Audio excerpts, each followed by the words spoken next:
वालेकुम स्टूडेंट्स, उम्मीद है आप सब खैरियत से होंगे। आज हम अपना लेक्चर नंबर जो है वो 4 स्टार्ट करने के लिए जा रहे हैं वाटरफॉल मॉडल के बारे में। वाटरफॉल मॉडल सबसे पहले हम लोग देखेंगे कि होता क्या है। वाटरफॉल मॉडल एक जो है वो ट्रेडिशनल सॉफ्टवेयर मॉडल है जिसमें जो है वो आप लोग फॉरवर्ड जाते हैं डायरेक्शन में, इसमें आप लोग बैकवर्ड नहीं आ सकते। ठीक है, मतलब आप अगर एक फेज जो है वो कंप्लीट कर लिया उसके बाद आप जो है दूसरे अगेन से प्रीवियस वाले फेज में नहीं जा सकते। लाइक आपने रिक्वायरमेंट कंप्लीट कर ली, इसके बाद जो है आप रिक्वायरमेंट ये जो है फेज से गुजरते गुजरते आप आ गए डिप्लॉयमेंट में।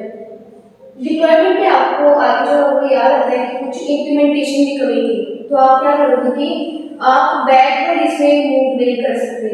ठीक है, इसलिए इसे क्या बोला जाता है कि वाटरफॉल मॉडल, यानी नीचे की तरफ, कभी भी आप ऊपर की तरफ नहीं आ सकते। इसमें डेफिनेशन देखते हैं इसकी। सबसे पहले waterfall model is a traditional software development method where each phase must be completed before the next phase starts. एक यानी फेज जिसका कंप्लीट किया जाएगा, आफ्टर दैट आप मूव करेंगे इसके नेक्स्ट फेज के ऊपर।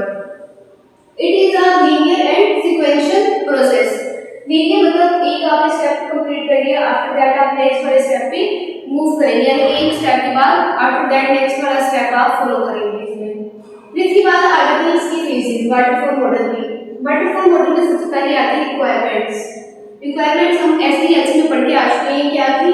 Understanding and documenting what the software needed to do, कि सॉफ्टवेयर में आपको कौन सी जरूरियात की चीजें हैं जो आपको डॉक्यूमेंटेड करनी है या अपने पास सेव करके रखनी है। यानी यूजर से आप लोग जो है उनकी रिक्वायरमेंट्स पूछेंगे कि उसको किस तरह का सॉफ्टवेयर चाहिए या कौन कौन सी उसके मुताबिक उसमें फंक्शनैलिटी ऐड होनी चाहिए।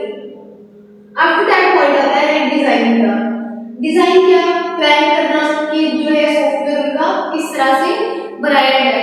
हमने इस चीज में बात की थी कि किस तरह से फ्लो चार्ट हो गए, 3D मॉडल्स हो गए, या जो है प्रोटोटाइप्स क्रिएट करके देखना, क्यों? ताकि फ्यूचर फेलियर से बचा जा सके।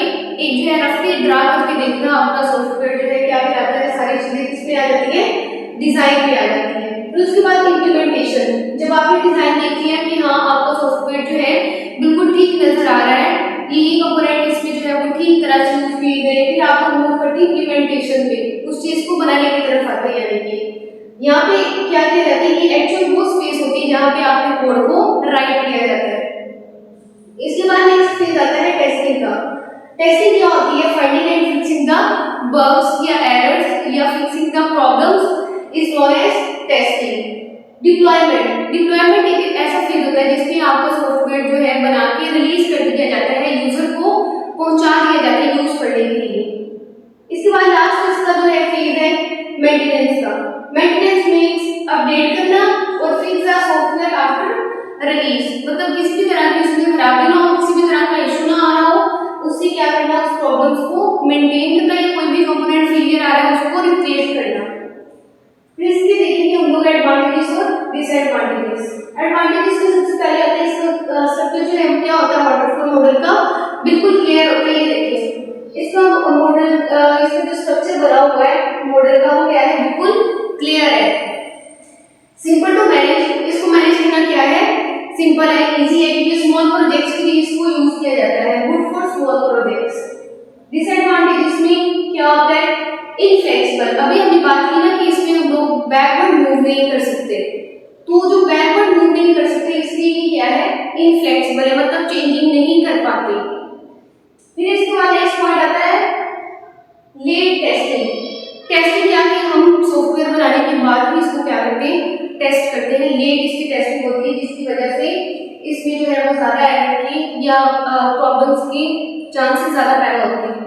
Not ideal for small large projects. Large projects के लिए क्या है, सुटेबल नहीं है, यानी छोटे छोटे जो है प्रोजेक्ट्स को बनाने के लिए इसको यूज किया जाता है। होपफुली आज की वीडियो मेरी जो है आप लोगों की बहुत बेनिफिशियल रहेगी। अगर इससे रिलेटेड आप लोगों को कोई क्वेश्चन हो तो बाय कमेंट करके पूछ सकते हैं। Thank you so much for all of you.